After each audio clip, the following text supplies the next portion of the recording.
because somebody had stolen my work. And I'm still doing this work driven by the anger that I felt on that day. Then I started looking for more plagiarism, and I found by accident another paper that had copied and pasted images, photos that had been reused to represent different experiments, sometimes in mirror image. And so, again, I was angry. And I realized what made me angry is that for me, science is about finding the truth. It's about recording what we think is happening and being part of that great brick wall of science. Onto every scientist layers another layer of bricks. We do not science by ourselves. We work on the shoulders of giants. We do science based on centuries of science done before us. So every science publication will be the basis for new scientists forming their hypotheses, building on that, and so on. So if there's an error, or if there's even fraud in science papers, it could lead for other people to fail their research, to fail to reproduce that research. It could lead to a lot of wasted time and effort. And I feel it's my duty as a scientist to report on when I see an error or other problems in a paper. But science is, it's traditionally based on trust, but science is not immune to fraud. And of course, all of us are human, and as scientists, we just can make errors. So sometimes we could see that in a science paper. There's a bunch of problems you can think of that you could see in science papers, and I've listed many here. You might think of many more. I'm not going to go over all of these, but I'm sort of part of a team that reports on all these problems, and each of us has our own specialty. Some might find problems in animal ethics, in clinical trials that are missing a control group, in human ethics, all kinds of problems, statistics, but I focus on images. So if you think about scientific images, papers, or figures that you might find in a scientific paper, they could look like photos. They could also be tables or line graphs or other types of data, but photos have a lot to tell. There's a lot of details in photos, but sometimes you might see problems in photos like duplications. So I think I have some weird talent to spot duplications in images.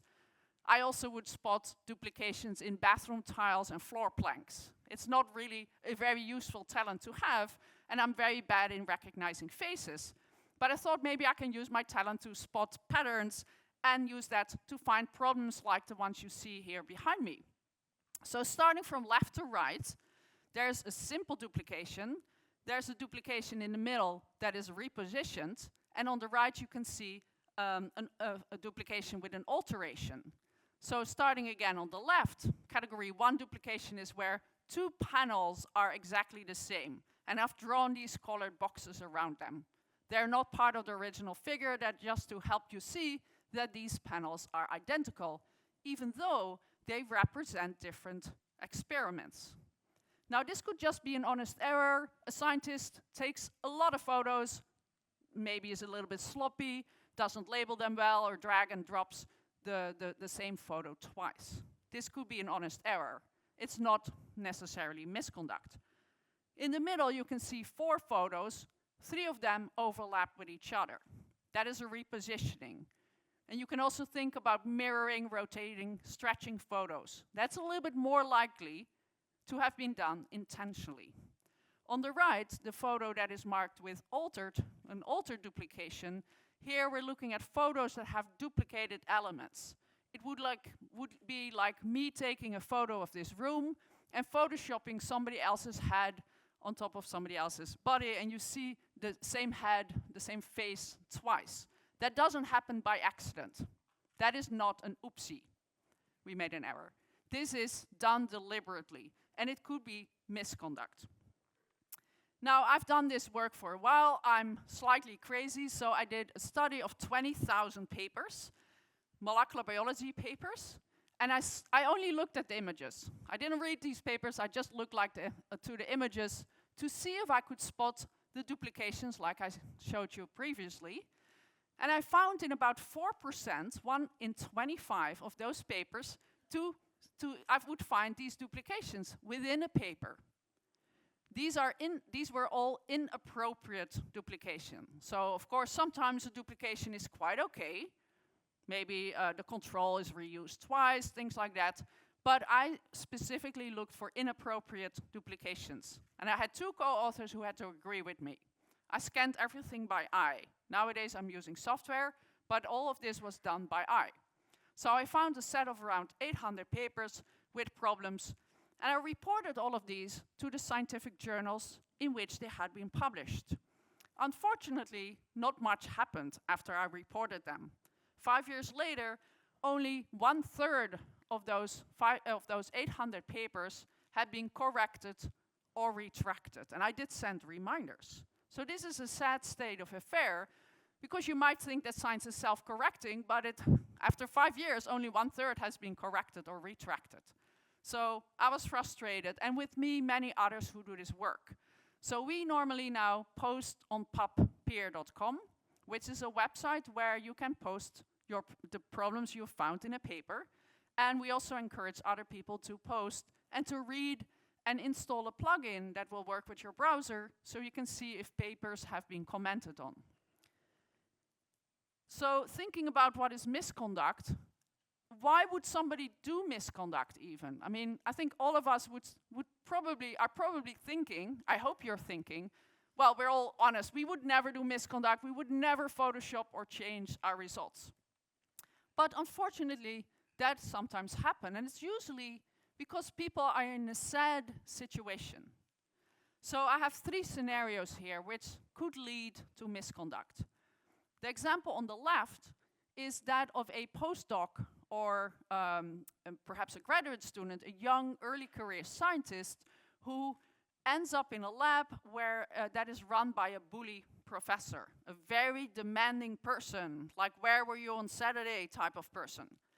That is not a lab I would recommend working for, but those labs definitely exist. And I've worked at Stanford, so I've seen these labs. So this bullying professor might actually say to this young person, like, why don't your results look like what I expected? I can ask another postdoc to do the results, and the early career scientists might feel that they might lose their job unless they give the results to the demanding professor. And if you're on a visa, that is actually quite threatening to lose your job. You need to return to your home country very quickly. So in a situation like that, you often see that people will perhaps Photoshop because they feel that's the only way out of that lab with a scientific paper. And so I'm a little bit, I can sort of see that people in that situation would cheat. But you can also ask yourself, who is then responsible? Is it the young person cheating, or is it the bullying professor? And I actually think that the senior person in the lab is most responsible for creating an atmosphere of integrity and trust and honesty. In the middle, I have a different scenario. That would be people who want to push a false narrative, like vaccines don't work, or vaccines cause autism, or cigarette smoking is good for you. These are all not true, but some people want to push out that narrative for various reasons, and they might cheat to reach that goal. On the right hand, I have what I call organized science fraud. And this is what we call scientific paper mills. These are scammer networks who they make money by selling fake papers or plagiarized papers or whatever to authors who need papers. And those authors might be early career scientists who are looking for a job in a different country where there's perhaps more science funding, and who really need a paper in order to either make a promotion or to become a postdoc in a different country. And they're in a dire situation. Maybe they don't have money to do science. But if they see these advertisements online, as you can see behind me, you can easily go on Facebook and see advertisements that are called call for authorship or similar wording. These are advertising fake papers that, and for, let's say, $500 or $1,000 or whatever amount of money, you can become an author on a particular paper, even though you've never contributed to them.